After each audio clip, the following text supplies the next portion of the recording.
Bonsoir, bonsoir, bonjour, c'est Congo News 24. Bande Konanga, comme toujours avant de commencer notre émission, nous disons merci à Dieu. Nous disons merci à nos chers abonnés et téléspectateurs qui nous suivent partout dans le monde et en RDC. Bande Konanga, soyez les bienvenus. À la une, chers téléspectateurs, on va commencer cette émission Badeko. Oyo, aventure sur aventure, il y a USA demande au Rwanda de retirer son armée Bandeko de la RDC. Donc aventure banda Kakaboui. Et puis on va parler de la bataille de Sacha, combat FARDC Wazalendo. Et puis Bokoyoka, député Moïndo Nzangi a expliqué la situation. Bakutune ba question que ndenge nini FARDC ça ko avancer. Et puis eloko nini zo salama. Pourquoi ennemi paix donc azape ko avancer. Alors c'est ça autre que développer en haut. Tokoyoka Nzangi a expliqué la situation sur le terrain. Il y a za député, il y a Nord Kivu. Parce que FARDC, faut qu'on félicite bango na Wazalendo. Deuxième point chez téléspectateurs. Ah, pendoyo kakaba lobeli Kagame mabe. Ndashimi au diplomate, Kagame recrute terroristes. Les entretiens et les armes. Wana masolo nae, c'est samedi, na Bujumbura, oyo, a Sangsaki, ba diplomate nyonso, eza mawa, komona makamu Kagame aza kosala. Alors bande konange za somo tozala connecté pas tata oyo suka neko za mabe. Chers téléspectateurs, tokokende directement na Nord Kivu. La bataille de Sacha. Et pas wabitumbeza kotoka et puis après tokoloba la première partie yo aventure hypocrisie ya ba américain. To sito lembi yango et combat aventure. Kutuba loba kana bango lisusu te po basala kana bango elokoti. Mais tous un apport américain. Parce que trop c'est trop. Alors, parlons un peu de la bataille de Sacha. Bandeko Sacha, ils ont lié Nord Kivu na Sud Kivu. Et pas Wapi, route nationale, où ils ont Tina Bukavu, ils ont bloqué. Alors, FARDC na Wazalendo, basala ki ba menace ko sakanate, ba récupérer déjà village moko avant Sacha, ba récupérer en haut et maintenant tous baza ko kene na Sacha. Donc baza déterminé ko déloger bango na Sacha. Ce qui était circulation entre Kivu na Bukavu et ko sala couper. Donc makambo za mobulu. Alors bana mboka Kagame azo sala ba plan na nyonso na guerre oyo. Mais ayeba ki ko réussir. Toujours défendre bien, mais il est important ko benga na batu. Lancer des bombes pour na liko na bango, ko tirer bango pe ko benga na bango baza esuku nati. Ba avion na ekipamba te pour la kosilisa gay. Alors, tokoyoka Moïndo Nzangi a ko expliquer yango. Chers téléspectateurs, tozana situation moko guerre moko complexe. Le FARDC boyoka monza batu ba kufi côté ba Rwanda ko sakanati. Côté na biso pe quelques soldats puis ba kufi. Donc, soko zotala bitumba ekomi na intensité mususu. Parce que Bango, après nomination à Fachi, Bango va montrer qu'il faut lancer dernier d'offensive. Donc, l'élection sa élection, Bango va aussi préparer la ndenga mukiti. Nous devons savoir que na côté à Kagame, accompagné par mercenaires. Ba kuta mindele ba kufi ou akene kozwa ba mercenaires yé Kagame. Donc, de l'autre, dans la situation, aux hommes oui, ce n'est pas possible. Donc, comme la guerre, moko mawato. Alors que biso, bamindelo va travailler par biso, bazo bunda na terrain. Baza bateau, ba stratège. Baza ko entraîner. Mais kota Kagame a jupe na bateau, baza ko bunda. Mais ba koufi beli. Alors, maintenant, et l'autre, on te le bezani. Que niveau guerre, comme gouvernement, il faut raisonner de mususu. Et comme étant le gouvernement, tu as très sérieux. Tu es que tu as sérieux. Mais comme on a que bateau badji sous force mosusu babani ko poussa passe ba récupérer mboka na Sacha. Il faut biso do moto là ngoto là savons que biso ça toujours la force. Tant que tu récupères un Sacha té et ça malamuti. Alors balamboka citation to le kanona Nord Kivu. Osomona ba complot ya kosakanati. Mais notre armée a déterminé à combattre les batu. Bitumbo eza na est ezopesa biso pasi pe mawa. Parce que omona ko mokili mobimba basali biso botala ne monsieur alobi. Likolo ya ba matière première. Likolo ya ba or, ba coltan, o nyonso wana ba nobion ba minéraux stratégiques o tozanango. Monde entier balingi bongo te biso to gérer mboka na biso. Balingi te ba minere wana biso moko to teka yango mboka ebonga. Balingi te RDC esala développement. Balingi te RDC za ko avancer. Il y en a même les voisins. Biso to kansaka ka Rwanda, mais il y a même Uganda. Donc, ozomona ke le gouvernement zotanga bango te poani. Mais il faut que je puisse prévenir et bimaboui. Peuple, le cas où on camion à Rwanda, il y a Ouganda côté, mais camion est côté. Les saisons quand Rwanda va côté c'est là Ouganda. Tu peux ça exemple. Mais bazana kati. C'est déguisé na bango. C'est comme ça dans la politique. Biso siko il faut tout ça la nuance, il faut tout combattre bateau, tout détruire bango complètement. Il faut battre bamona makamra balubi, il y a des pertes, mais côté ba wazalendo il y en a des pertes aussi. Donc guerre comme une intensité mosusu oyo peuple a telemi pona bitumba oyo toke na ngoti liboso bana mboka situation tozanango ezo senga biso stoloba soke na RD Congo basango to tie mission ba léopard na biso o ba obeta mercredi oyo ba lobby mais na ba geste bazo sala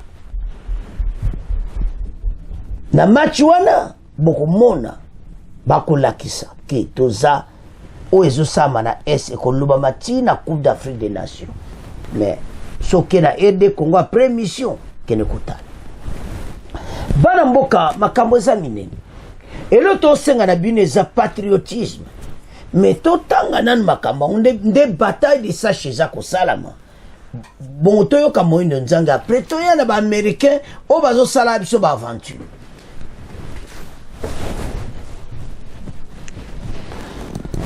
oh bamboka match za ya ko sakana te toko bandana se wana après toko ya na likolo pa ba américain wana en tout cas trop c'est trop. La bataille de Sacha combat phare de ces wazalendo RDF tokoyonga nzangi akoluba. La situation sécuritaire reste toujours tendue. C'est lundi 5 février dans la région de Sacha au territoire de Massissi. Des tirs à l'arme lourde se font entendre dans le village de Kabassé, un village environnant la localité de Bouéremana, la chefferie de Baoundi. La route nationale numéro 2, Goma-Bukavu reste coupée à partir de Sacha, sous occupation des rebelles de M23 depuis le week-end dernier. Des sources Bouéremana rapportent que le centre de Kitoshi, situé à 3 km de Sacha, est de nouveau sous le contrôle de la FARDC. Donc déjà, tu as 3 km que la Sacha wana. Pour centre Kirochiwana, où est situé à 3 km de Zana Maboko ya armée. Donc Kalate, toujours comme wana. Alors, d'autres sources de la cité de Mouesso, chefferie de Bachali Mokoto, parlent de bombardements de l'armée sur des positions du M23 dans la colline de Mouchanga et c'est lundi matin. Donc, tout ça quoi appliquer au Tozanango. Mais guerre comme une intensité, moko ko sakanati, jusqu'à ce que les autres Congolais, tout élément ensemble. Kagama ko réussiti, makamu konzamboka lubakeza solba okokate, mais lo esala mawanini, tozo telema place moko, toza ko avancer. Parce qu'il faut avancer. Alors, qu'est-ce qui nous empêche? Bakonzi baza déterminé. Makambo les États-Unis a cessé les faits. Bazo sala biso ba aventure fachi ivo atika makambo la na makambo américain. Mais toujours na point. Alors, toyo kanano excès oyo toyo kape moindo nzangi. Bongo tozonga na masulu. Cependant, le centre de Kiroche, voilà, est de nouveau sous contrôle des FRDC selon des sources locales à Bweremana. Denise Lukeso pour le reportage. Pas toujours de trafic entre Sake et Minova sur la RN2. La circulation routière reste bloquée sur cette route qui relie les provinces du Nord Kivu et du Sud Kivu.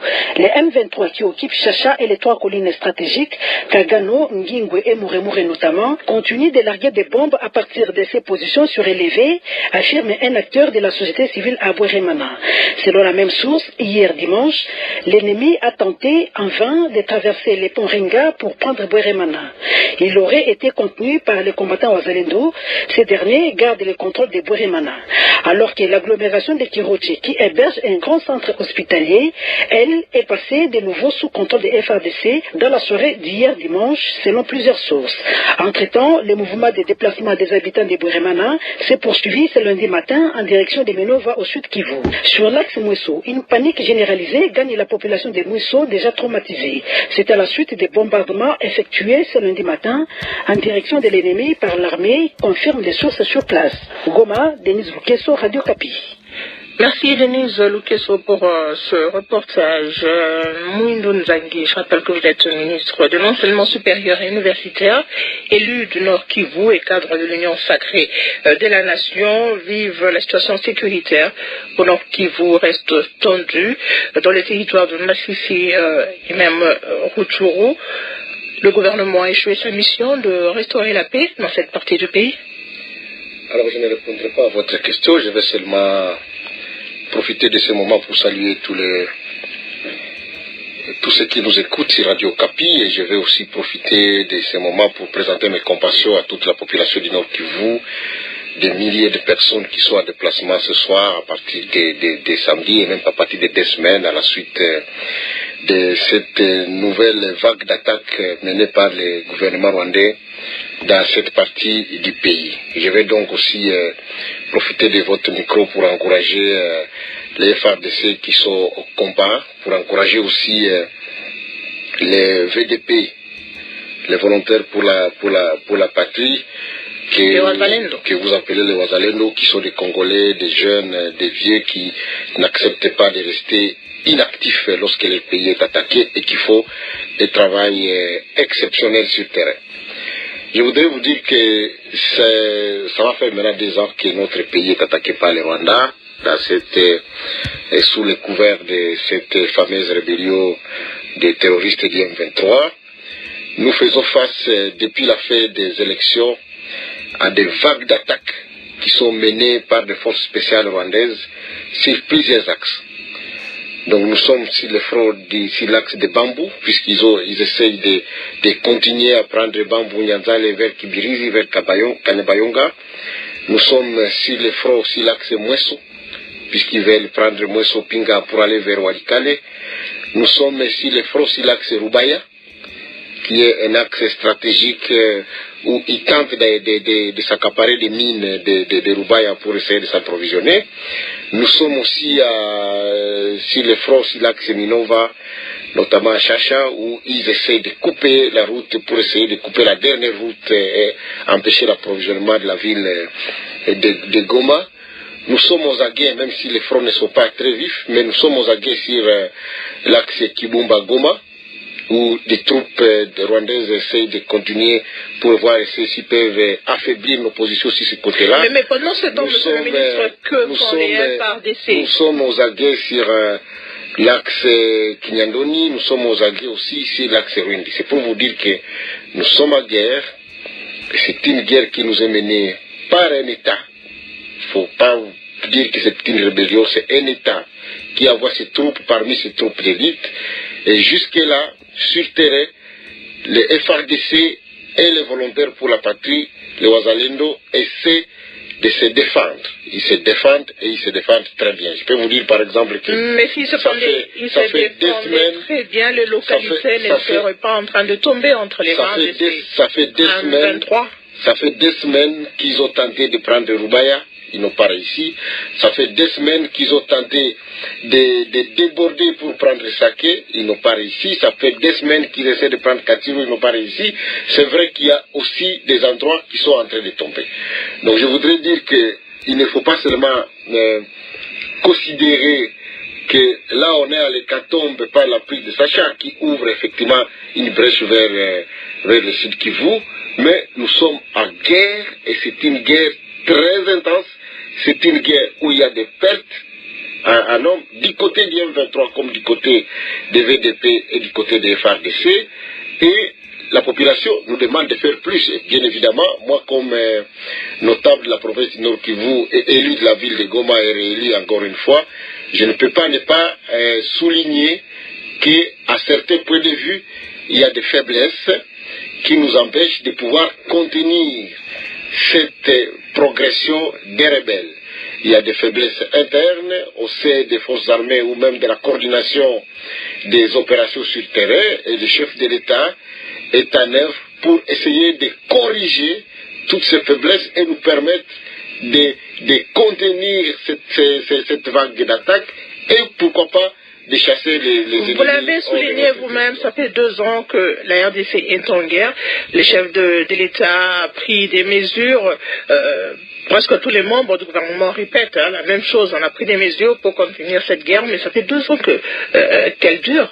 Bien évidemment. Qu'est-ce qui manque au gouvernement pour mettre fin à cette guerre? Cette guerre-là, c'est pas des ans qu'elle dit. Elle dit depuis... Oui, mais là, elle dit la résurgence se trouve là, et nous constatons tous ensemble que l'ensemble des mesures qui ont été prises n'ont pas encore réussi à mettre à place une armée capable de pouvoir défendre correctement notre pays.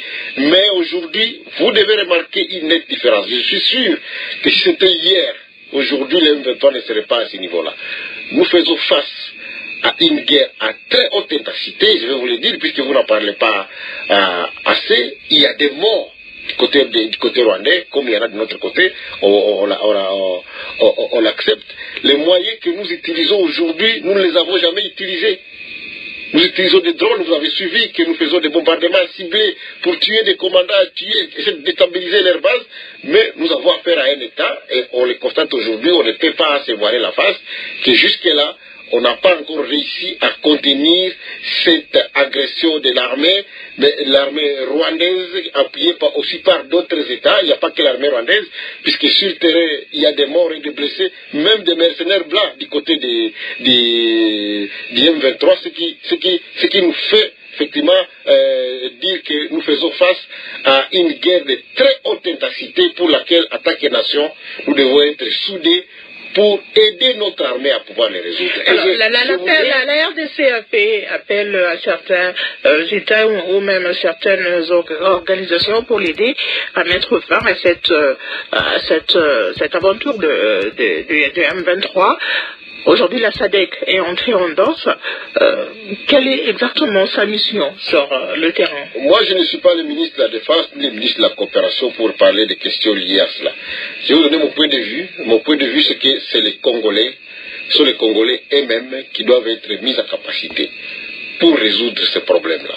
Et l'engagement que je vois aujourd'hui du côté des VDP, donc dans la population qui se mobilise pour défendre sa patrie, ce matin, Kirochi est repassé sous le contrôle des VDP et des FARDC, et même mais il continue à occuper toujours les collines supplémentaires, donc ils peuvent atteindre la route en état sur ces collines-là, mais au moins, à moins de quelques heures, ils ont pu reprendre le contrôle, puisque aujourd'hui... Ça veut dire que vous ne faites pas confiance il y a un engagement tel à toutes ces organisations qui viennent pour aider les FARDC. Je donne mon point de vue personnel, je le donne ici, je le donne à Conseil des ministres et partout. Moi, je crois que nous devons investir à mettre à capacité les Congolais pour défendre leur propre pays. Je ne crois pas à la solution ne viendra pas d'ailleurs. Seconde que la solution viendra d'ailleurs. C'est ce que le chef de l'État essaie de faire, mais dans l'entretemps, puisque nous avons certaines difficultés, il faudra avoir quelqu'un pour être là en appui. Chers téléspectateurs, en tout cas, Toyoki Moindo Nzangi. Dans la situation à l'Est, Oyoka Keza Mobulu. Mais à même expliquer, et fort Oba Konzi Bazako Sala. A expliquer l'intensité à combat n'enge komi. Kagame a keko tchana ba mercenaire. Parce que Kagame a zana ba soda pendati. Et qu'on risque que guerre au fur et à mesure zo ume la Kagame ba soda ba zo sila. Jésus seke ba ko sila a koko loué ba mercenaire.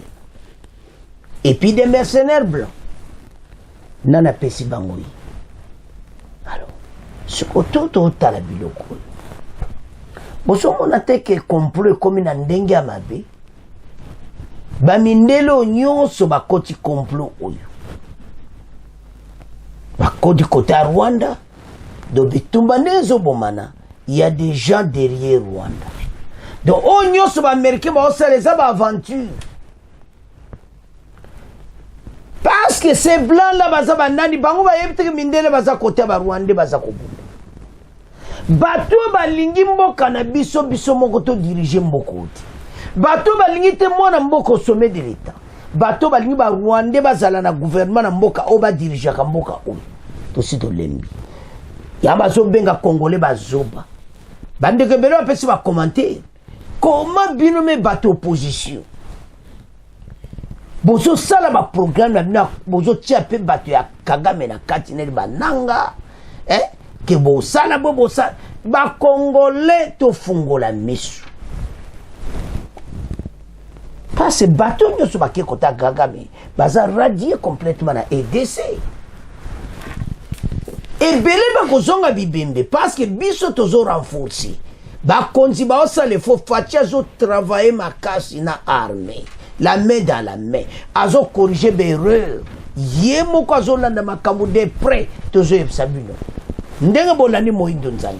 Mokonza mboka za de près azo landa nyonso. Les erreurs a kale kozonga ti. Que bino boyo ko ke sake kwe. Sake so kwe gome kwe ti. What siliti. Mais nous avons beaucoup de soldats. Bitumba oyo ba sacrifice za ko sakanati. Donc bato to koma na niveau pena ke bitumba oyo koma ti bango ba ko sila pena bato. Mais parce que l'ennemi avance à Jaki Mwesu, il faut biso to zonga to récupérer Mwesu. Bitumba ezonga sima na kichanga. Bitumba koko avancer te ya kana Mwesu et ya côté à Sake. Non. C'est ça le problème de Nzanga Lobi. Qu'il y a des erreurs aussi à niveau commandement. Au Mokonza Mboka zo corrige. Beaucoup ça la corrompi na Kagame Tiko. Parce que ba matériel tozanango. Ce que nous avons et cause à la opposition to monate, c'est-à-dire ça faute à commandement on va se diriger na front. Ah, Zambé. Chers téléspectateurs, le problème que nous avons, c'est qu'à commandement. Bano bazo bunda na volonté ces jeunes. Na boba nouveau recrue wana. Baza bata côté pour na bazo bunda la pona mboka na ba. Les guépards ba wuto sala ba entraînement ba wuti baza formé. Bazo bunda pone ko. Mais tala oizo le kana est. Voilà comment commandement na biso ezaki pe na promettre yo kinzangi. Donc nazo yebati ba Rwanda ngo basaka ati lelo na kati ya armée basi balo ba auto corriger bere Rwanda, c'est-à-dire erreur moko ezaki na commandement banani wana tozana situation moko zo senga pays oyo tala makambo tozo mona. Il faut biso to telema biso nyonso. To kumisa fardis. Les gens meurent à l'est. Bato vivre dans ma condition mon place va kimi va besoin bazonga. To que dit pas américain. batika kutuku ba aide humanitaire na bango batika yango soki bango sisa ge parce bango pena so balima Kagame atika otika te mais bango ba otika te parce be intérêt na bango nyonso donc eza ba aventure lelo to mona combien de fois pesi message au que Kagame soit armé non a aidé se retirer yango combien de fois balobaka yango des aventures sur aventure ba américain ba osala ba jeune na bango to yebi na biso bakonzi mpe bayebi na bango biso tobunda moto akolibere mboko ezaka congolais boloki moyende nzango ndenge alobi on lui a me demandé de la SADC abi problème c'est-à-dire ba préparer na bango SADC ba okota makambo bazo se préparer mais biso moko d'abord faut repousser l'ennemi de loin jusqu'au fin fond. Alors situation ya guerre yo ezo koma na niveau moko les moso talo mais qu'est-ce qui se passe juste bana mboka to telema boganga partout place boza ba léopard baza ko ganga pona mboka bomono na aide Congo basa so ba chebi geste kaka makamba ngoma mikolo bokomona bazoya nango penake ekoyinda na kati ya Abidjan pona ni tozala besoin monde mon injustice o ba osayela biso. Comment les États-Unis bazoya ko sa biso ba aventure abo totanga ba aventure na bango tolembi aventure sur aventure les USA demandent au Rwanda de se retirer de la RDC. Combien de fois voyez-vous Kagame se retirer Azagaka. Les États-Unis demandent au Rwanda de retirer les forces armées rwandaises du territoire congolais. Aujourd'hui, on va bien que bazar le territoire nabiso. Est-ce que yoyem Kagame le kambasa la montée? Aventure. Les États-Unis appellent tous les groupes armés non étatiques, y compris les M23 sanctionnés par les États-Unis, à cesser les hostilités et à déposer les armes. Indique un communiqué rendu public ce lundi 5 février par son ambassade à RDC. Washington appelle de nouveau Oyokaka, le Rwanda de cesser de soutenir les M23, à immédiatement retirer les forces armées rwandaises des territoires congolais. Étant donné que leur appui à ces groupes armés n'a servi qu'à déstabiliser davantage l'Est de la RDC. Les États-Unis soulignent depuis longtemps qu'il est primordial de tous les États respectent la souveraineté et l'intégrité territoriale de chacun. Tout en affirmant contraire et fausse, indique le communiqué. Les États-Unis affirment par ailleurs qu'ils demeurent résolus à travailler avec les partenaires régionaux, mettre fin à l'escalade de la violence dans l'Est de la RDC. Beaucoup de longo la violence en haut et aussi la mokolo nini. Ba Congolais ba lembi. Tant que la makamba boye. Donc, eza passi. Oh. Non. Balobi mingi makambo oyo metotika komona solution ti. Donc sokozo tala makambo oyo bana mboka ezo sala pasi pe mawa. Les États-Unis vraiment. Non. Bandeko solito tala makambo ezo sala pasi. Comment makamba boye? Donc batu bazana bango tala et tout cela. Donc et ça la propriété. Ils ont singato agir à l'immédiat. Parce que ce qui doit agir, ndenge makamango ezokende. Ndenge makamango ezokende. Ils singa mabiso to terema.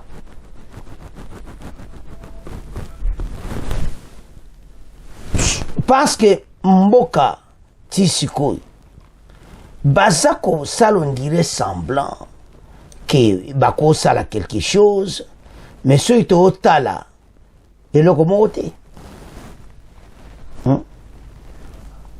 USA zo senga ki ba pekisa ba on même kakabo to kelobi to zongi boy donc bakoloba lelo lobi bayena biso boye oh medi tokende ti wapi donc Washington bazosala baroma ozomona mais biso bakongole totelema ekomi temps oyo bato bamona makambo na biso alors sans plus tarder tolanda message ya baaméricain bon todéveloppe makambo na bango.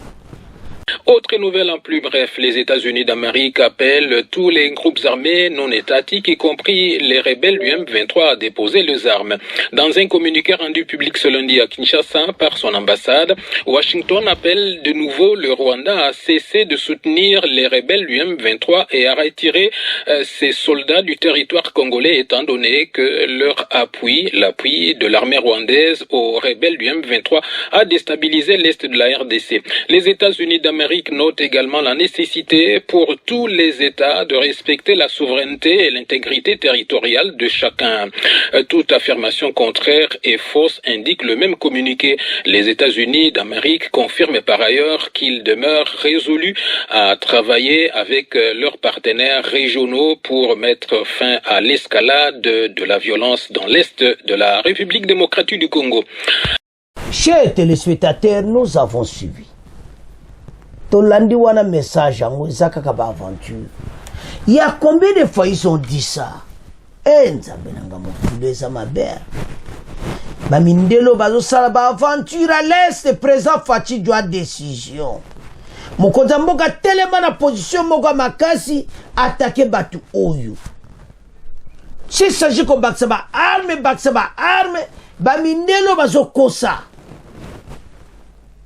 C'est le fait oyo kaka FARDC totika yango ba congolais ba lembi émission lelo eza spécial ba congolais bazana besoin bo récupérer ba mweso wana ba kichanga tokene tina bunagana qu'est-ce qui se passe au juste ba arme to somba qui eza poto gagne min batu oyo mais on dirait que se reculer non trop c'est trop alors paramboka sur ta situation à l'est au moins clairement il y a un complot bien organisé. Combien de fois les États-Unis ont levé la bateau? Les États-Unis vraiment n'a pas le pouvoir sur Kagame. Il a le pouvoir. Alors bien moi tiki mazo lo baté pour nani. Pourquoi bazo ko sabison na moi makasi bo. Na moi bo balinga mboka na bisekende. Bande ko to tele mboko ko kende te. Congolais ça fungoli miso.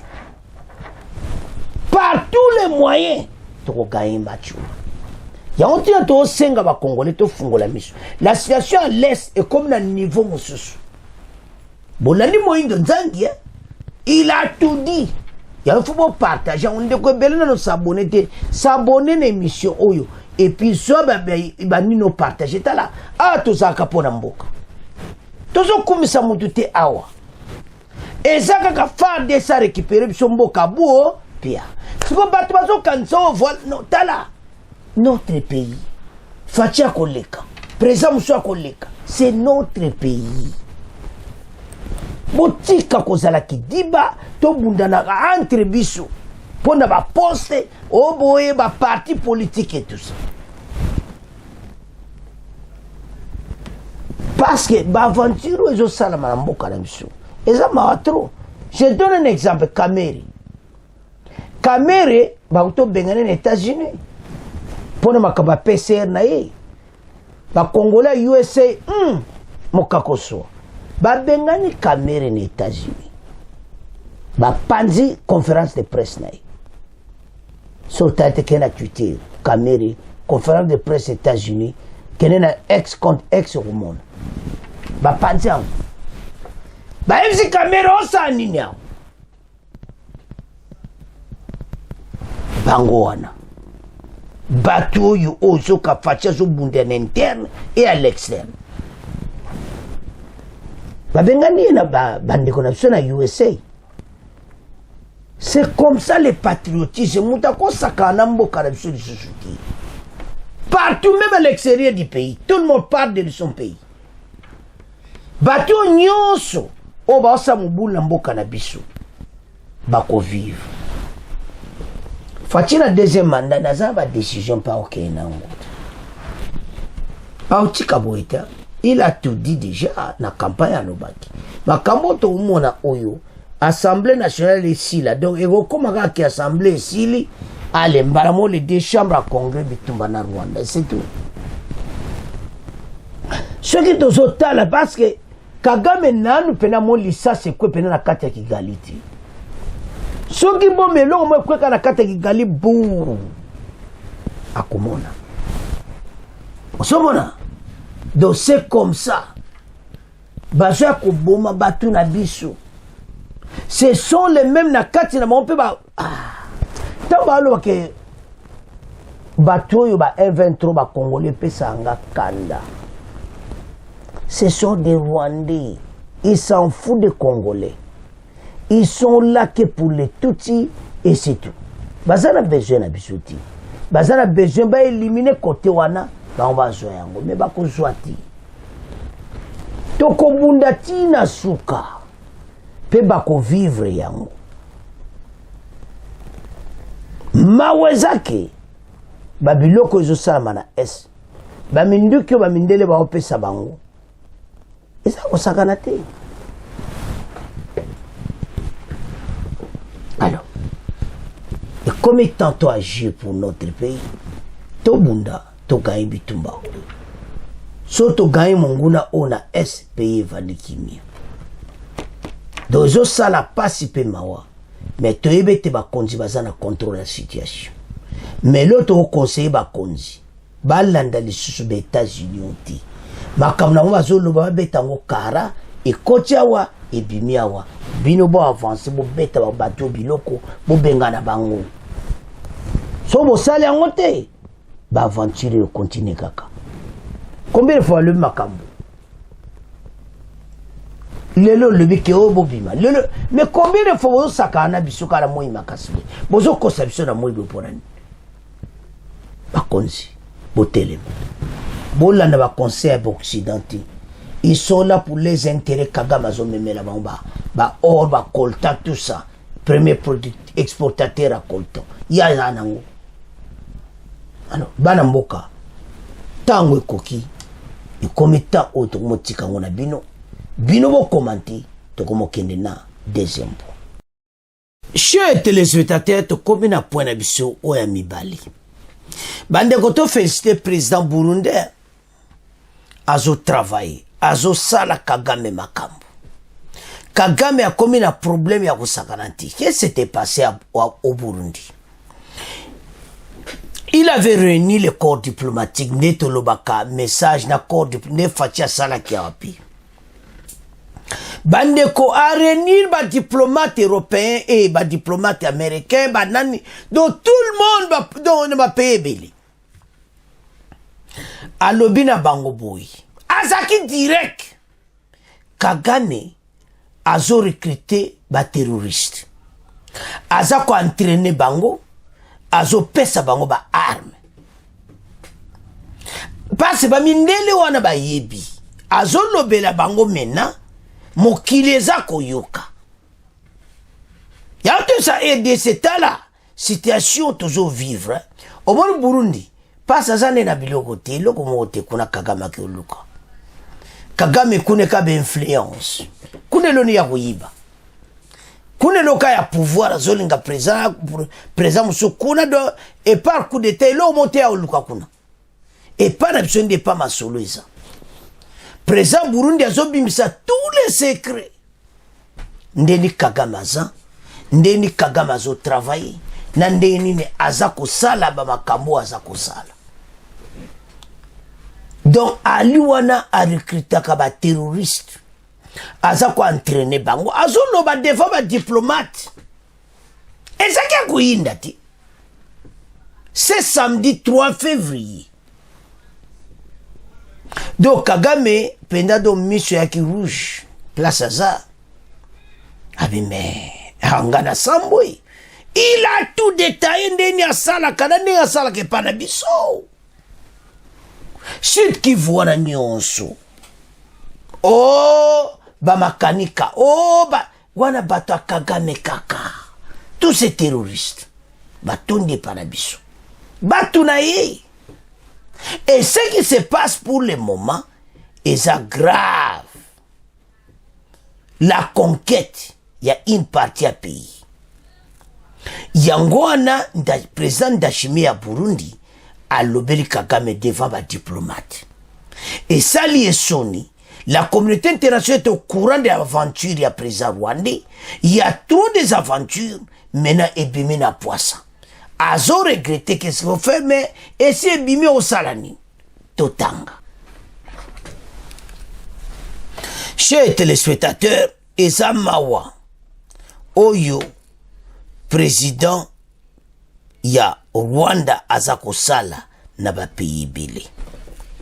Donc aza ko recruter batu ba nini ebele eza yi alobi devant bango ba masolo et betami pe expliquer nyonso. Ah, en tout cas, président rwandais, non. Les tensions Ndashimi aux diplomates, Kagame recrute terroristes, les entretiens et les armes. Les tensions diplomatiques entre le Burundi et le Rwanda ne cessent de s'amplifier.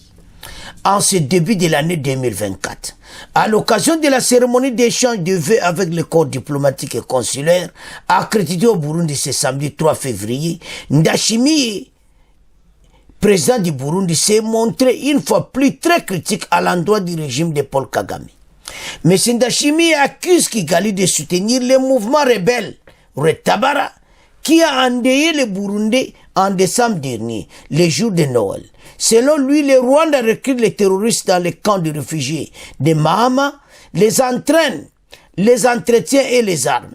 Les Burundi n'ont non plus été épargnés par le terrorisme. Nous avons traversé l'année dans le deuil de nos enfants. Bande Red Tabara na bozo yoka. Bazana na Sud Kivu. Namboka na biso. Soka zolo bana pone intérêt mboka na biso. Red Tabara oyo baza ba rebelo banga ba renverser na Burundi, mais bazo sala rage na bazo bomo ba Congolais. Red Tabara wana. Les Rwandais, nous sommes d'autant plus stupéfaits du fait que ces pays voisins, les Rwandais recrutent les terroristes dans les camps de réfugiés de Mahama, les entraînent, les entretiennent et les arment, faisant obstruction des lois internationales en matière de la protection des réfugiés. Donc, à quel moment on a camp de réfugiés? Entraîner Bango, Tatoyo, non. Dans son discours diffusé sur le site internet de la présidence burundaise, le chef de l'État burundais ajoute qu'il était incrément de savoir que le commandement de ce groupe qui se trouve à Kigali collabore étroitement avec le commandement de l'armée rwandaise dans la planification des attaques terroristes. Pour lui, la stabilisation de la paix reste autant une préoccupante dans la région. Il a rappelé qu'en 2023, le Burundi était à la tête de la communauté est-africaine, concentrer ses efforts, ainsi que toute la région et la restauration de la paix et la sécurité dans l'est de la RDC. Nous sommes particulièrement concernés du fait que la région devient un fief de groupes armés et de terroristes qui sèment la désolation, et ce qui peut en aucun cas nous laisser les bras croisés. D'où notre soutien à la RDC pour en découdre avec tous ces groupes terroristes. Nous sommes intervenus dans le cadre de la force régionale dans le mandat après fin à l'année. Aujourd'hui, certains pays de l'EAC interviennent dans le cadre de la coopération bilatérale en matière de défense commune. Ici, je cite le Burundi et l'Ouganda. Et d'autres collectivement les pays membres de la SADC, a indiqué Ndashimi. Alors, Banamboka, Kagame asambwe ne bozomona wana, masolo na ba diplomate, Kagame akene na waka réfugié, ajuba réfugié, apesi wa minduki, pe atimboke ko bunda boko bomba Congolais na RDC. Boke oboma batukuna na. Donc eza soni pasi pe mawa. C'est Red Tabara qu'on en parle, bazana Sud Kivu. Tout cela nani Kagame. Toloba yango. Bande ko président Kagame biso ba Congolais pe to lembati. Ndashimi abimisi nyonso. Toluka soni. Azo kende na kamba réfugié na Mahama. Azuba réfugié wana akie a équipé bango, a recruté bango très bien, a entraîné bango pe atindi bango ba yakoboma batu. nde bazoboma biso na est parce que population ya Rwanda eza mokie po yaza na armée fo akendaka partout kozwa siko azosenga barefugie ya baanglais na Angleterre kuna na Angleterre aosengaka mibali osi omona yo lingo ede bato barefugie oluka bajeune garçon bakende Rwanda alobi kuna kaka bango mibali akomisa bango kuna banani entraîner bango bakoma baterroriste mpona koya koboma bakongoli tipo oyo ndenga osala ADC lokola komo bima partout bandeko makambo ezobima aza na problème tango ekongo loba na partout président de chimie allemand devant badiplomate mais les types aza na problème sérieux les types azosenga na yebi te soki baprépare basala ye nini so batraitement nini akozwa na ndenge azotia mboka na biso na désordre voilà oyo azoluka na mboka na biso bana mboka totelema te tolobaki nous allons gagner cette guerre tokokenda ngo ntina suka epui tokolemba te tobana koloba tala ndenge président Burundi azoloba asa na raison que région kovana malembe nyete take tata wana aza wana mais akosuka pena mabe ndenge aza wana oyo azoluka na RDC akozwa te moto akonegocie na ye te tokosala baguerre moko violent mpe tokobenga na bato oyo faut les bombarder bobeba biloko bobombarde bango partout et c'est fini parce que c'est trop bana mboka baza kobunda ndenge akosakana te ces jeunes wazalendo toyebi te ndenge tokoki kotombola bango nde bazobunda na est kaka mazo recruter baterroriste partout tolandi wana sikoyo moto aboyi yo un congolais na kati ya Kinshasa ozoya pozu micro olobi kete osala accord na bananga tous ces gens bata Kagame mais osa nani ya ontina bazomona biso kaka ndenge wana trop des antivaleurs à EDC bambongo ngo apesa bino combien il a besoin ya kozinga ke a diriger ka RDC ko simbati il n'y aura pas de militaires rwandais na kati armée na biso to sito lembi talo baza kosala to accueillir bango bien na mboka na biso metala un rwandais atikali na histoire na bana ba congolais baza kokona bayebi un rwandais abomaka ba congolais na est ces enfants qui grandissent en RDC les savent et bakolinga jamais un rwandais ezo sala mawa mais tikali na batu Kagame va payer un prix ba rwandais ba homo peuple aza innocent mais bo yemo kwa kofuta lelote mais lobi ekozala bana mboka bota la situation Ndashimi a reversé devant ba corps diplomatique a expliqué ba technique nyos nda recruter ka ba réfugiés azo coopérer ba anglais ba tindele mibali ba ya a ba koma réfugié na Rwanda mutu akimi Afrique so Soudan aya le soit question na Rwanda mais na éviter alors ba anglais ba osala nyoso kopwane simba baba na kotinda mibali kuna akomisa banka ba soda ba kobomaka bisu mais aye ba ete o nyoso ya zo sala iko simba te mais nazara conviction que toko gagner guerre oyo parce que ba soda na biso fa de sa zo bunda na ndenga mukete bolandi moindo nzangi les problèmes ezaka mingi par ces commandement mais toko jwa commandement moka malamu oyo ko bunda pona mboka en finir sur le terrain. Non, comment? Toujours bateau tabandeko. Situation à Esther. Et cette situation moko, il faut zongo très sérieux, au loba kayango partout place oza. So zone opportunité au loba au lobby. Ndenge ba joueur na biso pe bazo loba na Abidjan. Donc match eza ya kosakanati. alors bitumbo tozanango ezosenga biso nyonso totelema ensemble yango toyesa totika koboma na biso tosala erreur. Kagame azoluka une partie de terre na mboka na biso azoluka nyonso adétruire mboka na biso. Alors bana mboka yango toloba ne bandeli tala bainformation zozo luko s'abonner appuyer ka na bouton na s'abonner mbala moko parce que zozo a vraie information. Bon partager to comme on a fait émission. Bon continuer ko s'abonner massivement. Au revoir. À la prochaine.